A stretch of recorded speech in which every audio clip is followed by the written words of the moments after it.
அரங்கிற்கு இங்க நான் அமைச்சராக வரவில்லை, வேள்பாரியை வெறிகொண்டு படித்த ஒரு வாசகர்களில் ஒருவனாக வந்து நிற்கிறேன். அந்த வேள்பாரியில் யாரும் மறக்க முடியாத உலுக்கிய ஒரு வரி வரும், மனிதனாக பிறந்த ஒவ்வொருவரும் கடலை ஒரு முறை பார்த்து விட வேண்டும். ஏன் நான் முதல்ல அந்த படிக்கும்போது உண்மையிலே இவர் தான் எழுதுறாரா, எப்படி இப்படி எழுத முடியும்? பொன்னியின் செல்வனுடைய உயரத்தை யாராலும் தொட முடியாது, அது உண்மை.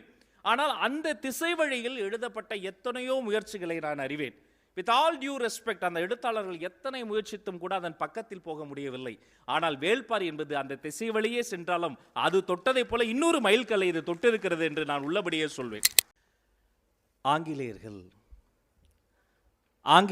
அவர்கள் மொழியை உலக மொழி என்பார்கள், அரபு மக்கள் அவர்கள் மொழியை கவிதை மொழி என்பார்கள், வட இந்திய தோழர்கள் அவர்கள் மொழியை தேசிய மொழி என அவர்களை சொல்லிக் கொள்வார்கள். நாங்கள் தமிழர்கள் செல்லும் திசையெல்லாம் எங்கள் மொழியை தாய்மொழி என தாயோடு சேர்த்து சொல்லும். தாயே தமிழே வணக்கம்.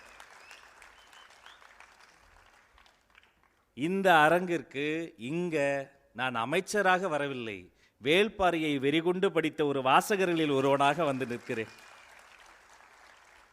புதன்கிழமைக்கும் வெள்ளிக்கிழமைக்கும் இடையில் எங்களுக்கு வியாழக்கிழமைகளை விகடன்கிழமை தான். அந்த வாரந்தோறும் அந்த வார இதழில் வரக்கூடிய கவிதைகளை படிப்பது, உலக சினிமா குறித்த தொடர்களை படிப்பது, அதில் வரக்கூடிய அந்த குட்டி குட்டி நவீன பின்னவீன கவிதைகளை எல்லாம் வாசிப்பது என்று அது ஒரு மரபு இருக்குது. தீவிர இலக்கிய வாசிப்புக்கு முந்தைய அந்த விளிம்பு நிலையில் இருக்கக்கூடிய ஒரு வாசகனுக்கு அது ஒரு மிகப்பெரிய ஒரு வரப்பிரசாதம். அந்த வேள்பாரியில் யாரும் மறக்க முடியாத உலுக்கிய ஒரு வரி வரும், மனிதனாக பிறந்த ஒவ்வொருவரும் கடலை ஒரு முறை பார்த்து விட வேண்டும். ஏன் கடல் அத்தனை ஆழமானது, அத்தனை விரிவானது, எங்கள் பாரியினுடைய கருணையை விடவா? அதே மாதிரி தமிழனாக பிறந்த ஒவ்வொருவனும் இந்த வேள்பாரியை ஒரு முறையாவது வாசிக்க வேண்டும். ஏன் இது அத்தனை பெரிதானதா, விரிவானதா? என்ன, எங்கள் தோழர் சு வெங்கடேசனுடைய கற்பனையை விடவா அது பெரிதானது? அவருடைய கற்பனை குன்றாத ஒரு கற்பனை. காவல் கோட்டத்தை படித்து முடிப்பது என்பது ஒரு மிகப்பெரிய ஒரு சவால். ஆனால் படித்து முடித்தவர்களுக்கு தெரியும், அதை திரையில் பார்க்கும் பொழுதும் காகிதத்தில் பார்க்கிற பொழுதும் அவருடைய உழைப்பு என்பது நமக்கு புரியும். கதைகளின் கதை என்று ஒரு கட்டுரை தொகுப்பு எழுதியிருக்கிறார். அதில் வளரியை பற்றி அவர் எழுதியதை நான் என் நினைவு சரியாக இருக்குமானால் ஒரு முறை தான் வாசித்தேன். ஏதோ வாழ்நாள் முழுக்க வளரி வீசி விளையாடிய ஒரு இளைஞனை போல எனக்குள் அது குடிகொண்டு விட்டது. அவருடைய எழுத்துக்கு ஒரு மந்திரம் இருக்கிறது, அது கட்டி போடும் மந்திரம்.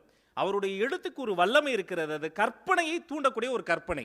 அவருடைய கற்பனையை மட்டும் அதில் அவர் பதிவு செய்யவில்லை, அடுத்தவர்களினுடைய கற்பனை தரத்தை உயர்த்தக்கூடிய ஒரு சிருஷ்டியை தொடக்கூடிய ஒரு விரல் அவருக்கு வாய்த்திருக்கிறது. இதை நாடகமாக மேடையில் போடுகிற பொழுது ஏற்கனவே ஒரு முறை என்னை அழைத்தாங்க. அப்போ கடுமையான அரசியல் பணிகளுக்கு நடுவில் அன்றைக்கி அந்த வாய்ப்பை என்னால் பயன்படுத்திக்க முடியல. ஆனால் இன்றைக்கி இந்த 3 ஆண்டு காலத்தில் பல இடங்களில் சுற்றி தெரிந்து சிறகடித்து பறந்த இந்த பறவை காகிதத்தில் படித்த ஒரு படைப்பு இப்போ இந்த மேடையில் அதை எப்படி அரங்கேற்றுவாங்க? உள்ளபடியே எனக்கு என்னென்னா, நான் உண்மையை முடிந்த அளவுக்கு உண்மையை பேசிடுறது. நான் முதல்ல அந்த படிக்கும்போது உண்மையிலே இவர் தான் எழுதுறாரா, எப்படி இப்படி எழுத முடியும்? தேவையில்லாமல் ஒரு சொல்லு கூட வரலையே, கொஞ்சம் கவித்துவமாகவும் இருக்கே, இது கவிதையா கட்டுரையா, உண்மை சம்பவத்தை எழுதுறாரா, ஒரு பாடலை வைத்து எழுதுறாரா? அவர் மேலே நான் ரொம்ப சந்தேகப்பட்டிருக்கிறேன். அதுக்கப்புறமேட்டு அந்த சந்தேகம் நிறைய பேருக்கு வந்திருக்கு. ஆனால் அப்போ தான் பிரிந்தது, இது அவர் எழுதவில்லை, அவரை பயன்படுத்தி கொண்டு காலம், இந்த தமிழ் தாய் இவரை, இந்த குழந்தையை பயன்படுத்தி கொண்டு தனக்குத்தானே எழுதி கொண்ட ஒரு அற்புதமான படைப்பு இது. இதை வாசிப்பதற்கு முன்பு எந்த முன்முடிவும் இல்லாமல் ஒரு வாசகன் எடுத்து விட்டான் என்று சொன்னால் ஒரு பைத்தியம் பிடித்ததை போல் ஆகிவிடுவான். நண்பர்களே, என்னுடைய முந்தைய தலைமுறையில் பொன்னியின் செல்வனை குறித்து அப்படி பேசுவார்கள். அந்த பொன்னியின் செல்வன் என்பது எப்போதும் புத்தக திருவிழாக்களில் இந்த பதிப்பாளர்களினுடைய பல வீடுகளினுடைய அடுப்பெறிவதற்கு காரணமாக இருந்தது. நாட்டுடைமையாக்கப்பட்டு பொன்னியின் செல்வனுடைய உயரத்தை யாராலும் தொட முடியாது, அது உண்மை. ஆனால் அந்த திசை வழியில் எழுதப்பட்ட எத்தனையோ முயற்சிகளை நான் அறிவேன். வித் ஆல் டியூ ரெஸ்பெக்ட், அந்த எழுத்தாளர்கள் எத்தனை முயற்சித்தும் கூட அதன் பக்கத்தில் போக முடியவில்லை. ஆனால் வேள்பாரி என்பது அந்த திசை வழியே சென்றாலும் அது தொட்டதை போல இன்னொரு மைல்கல்லை இது தொட்டிருக்கிறது என்று நான் உள்ளபடியே சொல்வேன். என பேச்சாளருமாங்க, பேச்செல்லாம் எங்கிருந்து வருது? இதை போன்ற எழுத்தை உள்ளே உண்டு சிரித்து அதில் இருந்து தான் வெளியில் வருகிறது. ஒரு அடுக்குமாடி குடியிருப்பில் மேலே இருக்கக்கூடிய தண்ணீர் தொட்டியை நிரப்பிட்டா எந்த குழாயை திறந்தாலும் தண்ணீர் வருமே, அதை போல இந்த மேலே இருக்கு பாருங்க, நம்முடைய இந்த மூளை இருக்கு பாருங்க, இந்த தொட்டியை நிரப்புவதற்கு அற்புதமான ஒரு படைப்பாக வேள்பாரி எங்களுக்கு கிடைத்திருக்கிறது. அண்ணா, நீங்கள் இன்னும் நிறைய எழுத வேண்டும், எழுதி கொண்டே இருக்க வேண்டும். அரசியல் சண்டைகளை குறைத்துக் கொள்ள வேண்டும், தமிழ் படைப்புகளை அதிகம் செய்ய வேண்டும். வேள்பாரி போல இன்னொரு படைப்பு அவராலே எழுத முடியுமான்னு எனக்கே தெரியல. ஆனால் அதற்கான முயற்சியை அவர் அவசியம் செய்ய வேண்டும். பல ஆண்டுகளாக ஒரு நாடாளுமன்ற உறுப்பினர் எப்படி இத்தனை எளிமையாக இருக்கிறார் என்று நான் பார்த்து வியந்திருக்கிறேன். நான் உள்ளபடியே சொல்றேன், மேடையில் அவர் இருக்கிறதுக்காகலாம் நான் பாராட்டல, நான் அப்படி இதயத்திலிருந்து பேசுறேன். ஒரு முறை மதுரையே சேர்ந்து ஒரு விழா கொண்டாடியது. அதற்கு ஒரு தொகுப்பாளர் போட்டாங்க. அவர் பேச்சாளர்களே பெரிய பேச்சாளர், அவர் தான் பேச்சாளர்னு அழைப்புதல் கொடுக்க போன இடத்துல இவர் ஐயோன்னு இருக்காரு. போன ஆட்சியில் வேண்டாம்ப்பா, அது சரியா வராது, இந்த ராஜமோகன் ஒரு பையன் இருக்கானே அவனை முயற்சி படுங்கட்டோன்னு விடிந்தால் நிகழ்வு முதல் நாள் மாலை எனக்கு அழைப்பு வருது. அந்த அழைப்பாளர்கள் கத்துறாங்க, கெஞ்சுறாங்க, கதறாங்க. எம்பி சொல்லிட்டாருங்க, நீங்கள் தயவு செய்து ஏங்க முதல் நாள் சொல்லி எப்படிங்க வருது, நாங்கள் விமானம் கூட போடுறோம். விமானம் போடுறீங்களா, பேமெண்ட்டே போட மாட்டீங்க, இப்போ நாங்கள் விமானம்லாம் போடுறீங்க. இல்லை அவர் சொல்லிட்டாருங்க, அவர் சொன்னால் சரியாக இருக்கும்னு. அந்த விழாவிற்கு நான் சென்றேன், தொகுத்து வழங்கினேன். அன்றைய முதல்வர் காணொலி காட்சி வழியாக அதில் பங்கெடுத்தார். அங்கிருந்த சட்டமன்ற உறுப்பினர்கள், அமைச்சர் பெருமக்கள் எல்லோரும் வந்தாங்க. நான் இப்படி தொகுத்து வழங்கும் போது பின்னாடி நின்று எல்லோரையும் பார்த்து கொண்டே இருப்பேன். அப்படி பார்த்த பொழுது எல்லோரும் தாம்பீகமாக வந்திருந்தாங்க. நம்ம எம்பி மட்டும் ஒரு இளம் பச்சை நிறத்தில் ஒரு சட்டையும் ஒரு வேட்டியும் அணிந்து வந்திருந்தார். அந்த சட்டையும் பின்பக்கம் லேசாக கிழிந்திருந்தது. அதனால் என்ன, அவருக்கு எந்த கவலையும் இல்லை. தனது தமிழால் அந்த அரங்கத்தையே அப்படி கட்டி போட்டு விட்டார். மிக சிறந்த ஒரு அரங்கமாக அதை உருமாற்றினார். அவர் சிந்தனை எல்லாம் தமிழ், தமிழர்.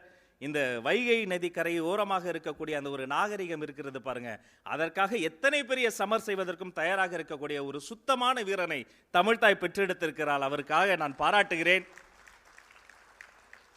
கூடுதல் மகிழ்ச்சி என்ன தெரியுமா, அவர் பிரசவித்த வேள்பாரி மேடை ஏற போகிறது. அதை பார்ப்பதற்காக அவர் வீட்டில் கொஞ்சம் விளையாடக்கூடிய அவருடைய செல்வ திருமகள் இன்னைக்கு வந்திருக்கிறாங்க. அவருடைய மனைவியும் வந்திருக்காரு. எங்கம்மா இருக்கீங்க?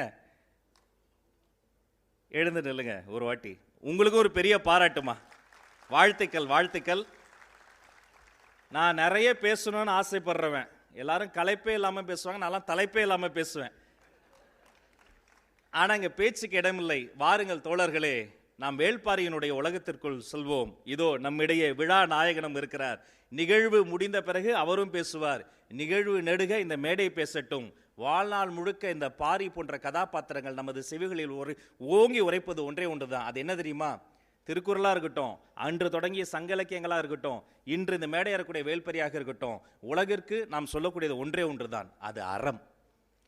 அறம் அறம் அந்த அறத்தை வளர்த்தெடுப்போம். வேள்பாரியினுடைய இந்த நாடகத்தை, இந்த மேடை நாடகத்தை உருவாக்கத்திற்காக ஓடி ஓடி உழைத்த அத்தனை உழைப்பாளிகளுக்கும் முன்கூட்டிய வாழ்த்துக்கள், வணக்கங்கள். வாருங்கள் நம்ம வாசக உலகத்திற்கு செல்வோம். நன்றி.